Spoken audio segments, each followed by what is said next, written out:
Assalamualaikum warahmatullahi wabarakatuh. Nama saya Iqbal Ansari dari Sumatera Utara, Kota Medan, dari program Studi Matematika kelas F3 PKN. Dan saya Muhammad Fazri, asal dari Aceh Utara, Lusukun, asal program studi Matematika, kelas F3 PKN. Oke, di sini kami akan berdiskusi atau membahas tentang kewarganegaraan melalui sistem tanya jawab atau sharing-sharing. Oke, akan dimulai dulu dengan Fazri.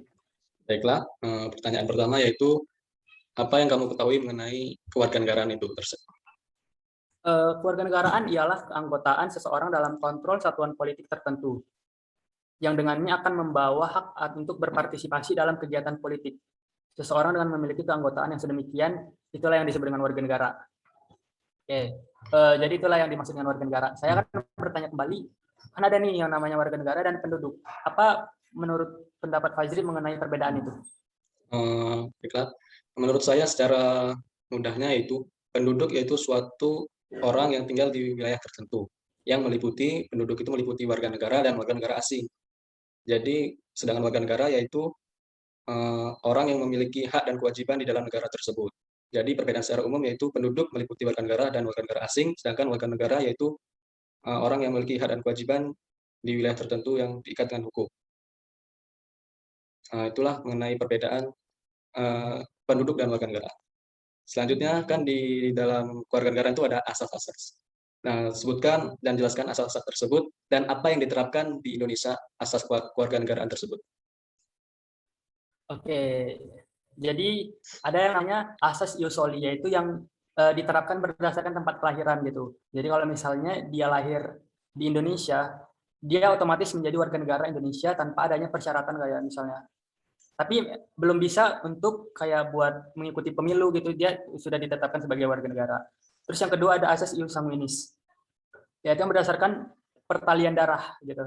Jadi kayak misalnya di negara Eropa gitu, kalau misalnya di Rusia, mereka bakalan menetapkan dia sebagai warga negara apabila ada kayak pertalian darah dari nenek moyang dia tersebut, jadi dia tetap jadi warga negara.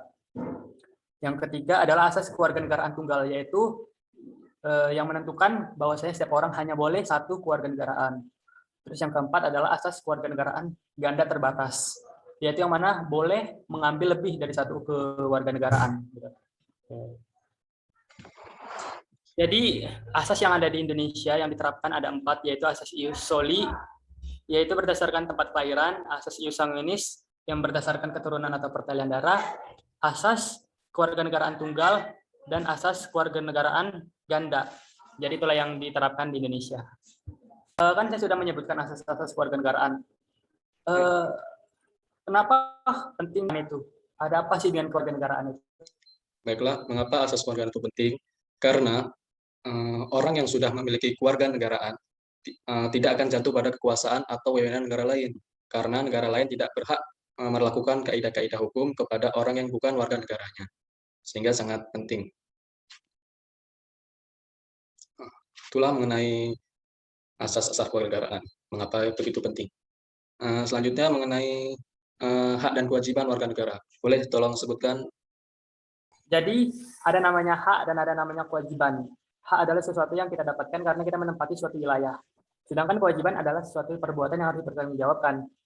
Contoh hak yang kita dapatkan di warga di Indonesia seperti fasilitas pendidikan, kesehatan, kayak kesehatan itu kayak BPJS gitu. Pendidikan ya setiap warga negara itu wajib gitu untuk sekolah 12 tahun gitu. Jadi untuk warga negara yang tidak mendapatkan pendidikan harus mendapatkan perhatian lebih terhadap pemerintah mengenai itu.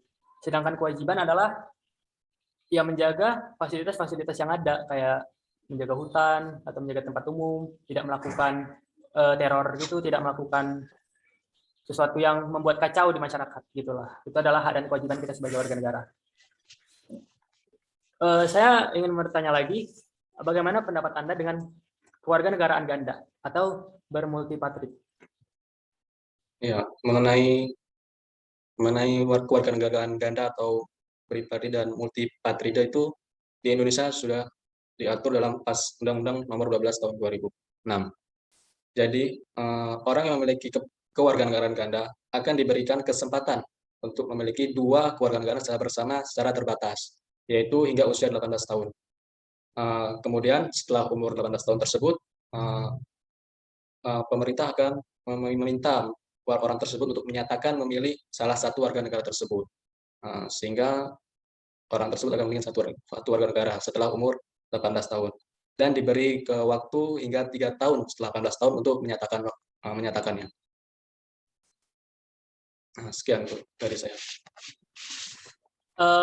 Jadi itulah yang kami bahas tentang kewarganegaraan, yang dimulai dari membahas tentang apa itu kewarganegaraan, perbedaan warga negara dan penduduk, terus hak dan kewajiban, serta juga mengapa penting kewarganegaraan itu. Jadi di sini kami akan menyimpulkan dari saya dulu bahwa setiap warga negara harus atau wajib dalam menjalani hak dan kewajiban untuk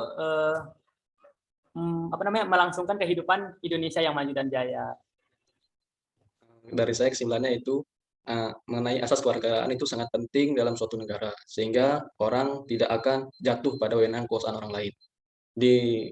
Mengenai asas kewarganegaraan ini ada beberapa, yaitu asas ius sanguinis mengenai keturunan, ius soli mengenai tempat tinggal lahir, asas kewarganegaraan tunggal, dan asas kewarganegaraan ganda terbatas.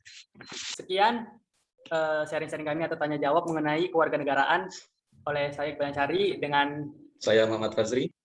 Oke, terima kasih. Assalamualaikum warahmatullahi wabarakatuh.